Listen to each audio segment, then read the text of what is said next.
কিছু টাকা আপনার হাতে দেওয়া হচ্ছে। একটা কথা জানবেন, আমার যখন 4 বেলা খাবার থাকবে না, তখন যদি 1 বেলা কেউ খাবার দেয় হাতে এনে, তাকে আমার ভগবান মনে হবে। মনে হবে 1 বেলা তো কেউ দিল।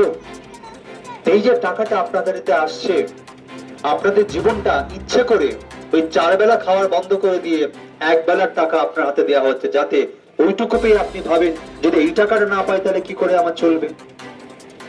তাই আপনাকে চাকরি দেওয়া যাবে না।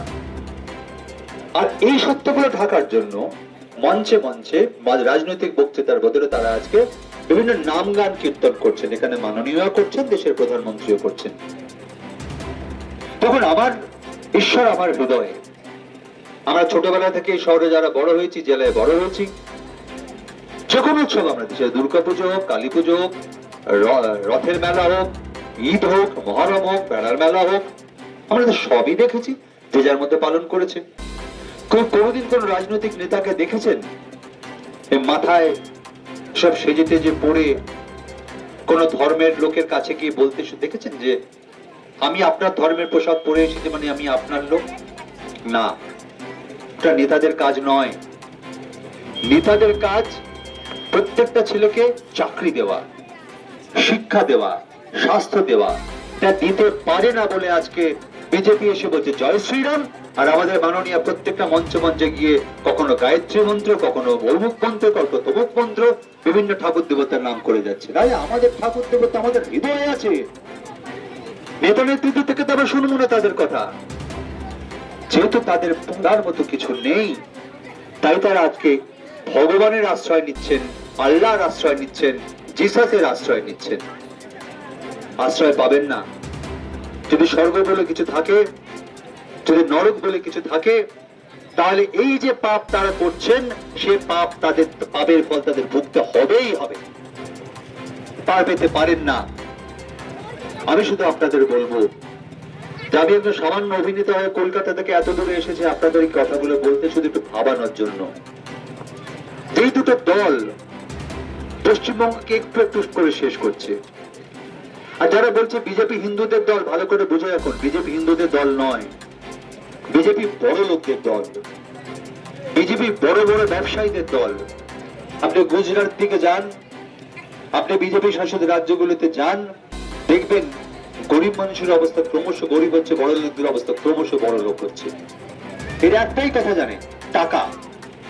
টাকা ছাড়া কিছু বোঝে না। কিছু লোকের হাতে অল্প অল্প অল্প অল্প করে দেবে, যে বললাম, এদের আর কিছু দেওয়ার নেই। এই একইভাবে সরকার চালায় এরা। বিজেপি শাসিত সমস্ত রাজ্যগুলোর কেন্দ্র সরকারি কর্মচারীদের দেখুন আপনি, স্থায়ী পদ বন্ধ হয়ে গেছে, চাকরি নেই, সব কন্ট্রাকচুয়াল।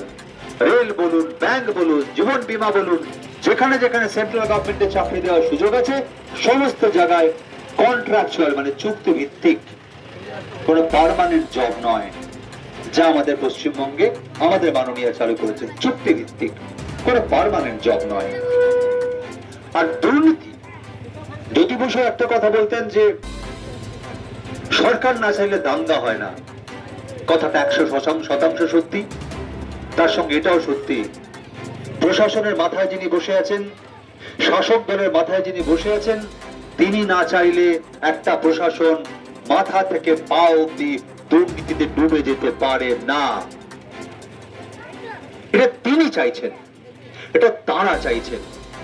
তারা চাইছেন যে তারা আপনাদের হাতে 500, 1000, 1500, 2000 টাকা দিয়ে তারা রাজ্যতে ক্ষমতায় থেকে জীবনটা ভোগ করবেন। একবার তাকান না জীবনটার দিকে, নেতাদের দিকে দেখুন একবার, টাকার পরিমাণটা দেখুন, জীবনযাপনটা দেখুন। এখন আর কেউ দীঘা পুরী বেড়াতে যায় না, সব বিদেশে বেড়াতে যায়, কিছু হলে বিদেশে চিকিৎসা করতে যায়। আপনাকে তো বড়জোর কলকাতায় গিয়ে সরকারি হাসপাতালের মাটিতে শুয়ে থাকতে হবে বেড না পেয়ে। নেতাদের কখনো দেখেছেন? দেখেননি।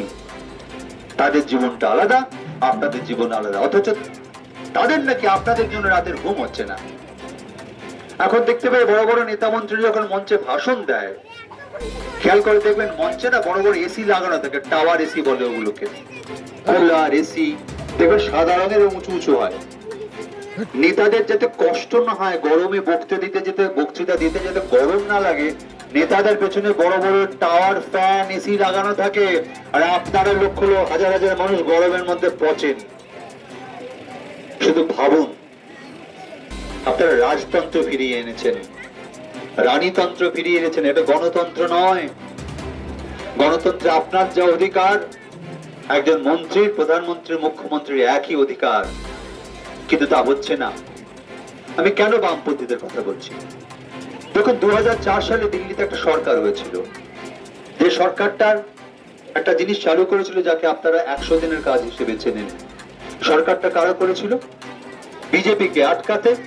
সিপিআইএম, যাকে সারাদিন মাননীয় মুখ্যমন্ত্রী গালমন্দ করেন, সে বামফ্রন্ট সরকার, সিপিআইএম দল এবং বাকি তাদের সহযোগী দল, তারা কংগ্রেসকে বাইরে থেকে সমর্থন দিয়েছিল বলে সেই 2004 থেকে 2009 একের পর এক এই জাতীয় প্রকল্প চালু হয়েছিল, যে প্রকল্পগুলো আইন পাশ করা হয়েছিল।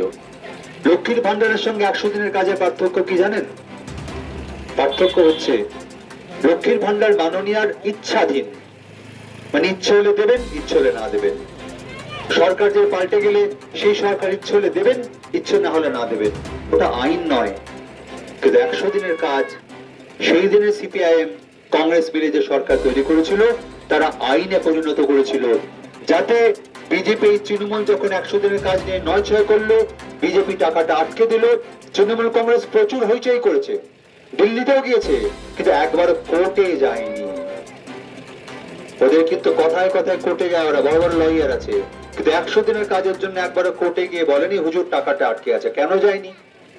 তার কারণ কোর্টে গেলে কোর্ট আয় ব্যয়ের হিসেব দেখতো। কোর্টে সব গ্যালারি শো চলে না। কোর্ট জিজ্ঞেস করতো কত টাকা আপনি দিল্লি থেকে পেয়েছেন, কত টাকা খরচ করেছেন, কত টাকার হিসেব দিয়েছেন। হিসেব দিতে পারবে না, কারণ টাকাটা চুরি হয়েছে। আর এই সুযোগটা বিজেপি নিয়েছে, সেই সুযোগে বিজেপি টাকাটা আটকে দিয়েছে। সেই টাকাটা ফিরে এলো, সুপ্রিম কোর্ট রায় দিল। কিসের জন্য? আবার সেই সিপিআইএম এর বিকাশ রঞ্জন ভট্টাচার্য তিনি মামলা লড়লেন। সুপ্রিম কোর্ট বলল 100 দিনের কাজের টাকা দিতে হবে, কাজ শুরু করতে হবে। কেন সম্ভব হলো? কারণ এটা আইন পাশ করা হয়েছিল। লক্ষ্মীর ভান্ডার কোনো আইন নয়। আইন নয় বলে ওইসব কুচো কুচো নেতারা পাড়ায় পাড়ায় আপনাদের হুমকি দেয় যে আমাকে ভোট না দিলে লক্ষ্মীর ভান্ডার বন্ধ করে দেবো। কি বলে তো? বলে তো? এইটাই হচ্ছে পার্থক্য। ওটা আইন নয়। চাইলে ওরা বন্ধ করে দিতে পারে, যে কোনো দিন দিতে পারে। আপনাদেরকে শুধু ভোটার ভাবে, ওরা কিছু ভাবে না, শুধু ভোটার ভাবে। এই যখন ভাতাতেও কাজ হবে না, এবার কিছুদিন পরে দেখবেন হুমকি শুরু হয়ে গেছে, গ্রামে গ্রামে হুমকি চালু হয়ে যাবে। এরা বলবে আমরা সব দেখছি কে কাকে ভোট দিচ্ছে, কিছু দেখতে পাবে না ওরা। কিছু কে কাকে ভোট দেয় কিছু দেখা যায় না, ওসব রটায়। গ্রামে গ্রামে চমকাবে, কোথাও টাকা দেবে। গোটা পশ্চিমবঙ্গটা সন্ধ্যার পর মদে ডুবে থাকে, জানেন কি? একটু চারপাশ চোখ মিলে দেখুন। পশ্চিমবঙ্গে আজকে যত মদের দোকান আছে, তত ওষুধের দোকান নেই। মদের দোকান যত সকালে খোলে, যত রাত্রে বন্ধ হয়, ওষুধের দোকান ততক্ষণ খোলা থাকে না। আপনারা কি চান পশ্চিমবঙ্গে মদের দোকান আরো বাড়ুক? চান আপনারা? বলুন। যদি না চান, তাহলে সরকারকে পাল্টাতে হবে। ওই মদের দোকানে এখন আবার ছোট ছোট পাউচ পাওয়া যায়, কত 10 না 15 টাকা না কি একটা দাম, 20 টাকা, যাতে বাচ্চা বাচ্চা ছেলেরা ঘর থেকে টাকার পাউচটা কিনতে পারে। এই তৃণমূল সরকার আপনাদের একেবারে ধনে প্রাণে মারার জন্য পাড়ার মোড়ে মোড়ে মদের দোকান, ব্লকে মদের দোকান, পাউচ সব চালু করে দিয়েছে। নির্দেশ হয়ে গেছে সব ব্লকে নাকি একটা করে মদের দোকান থাকতে হবে। কেন? ব্লকে ব্লকে তো হাসপাতাল থাকার কথা,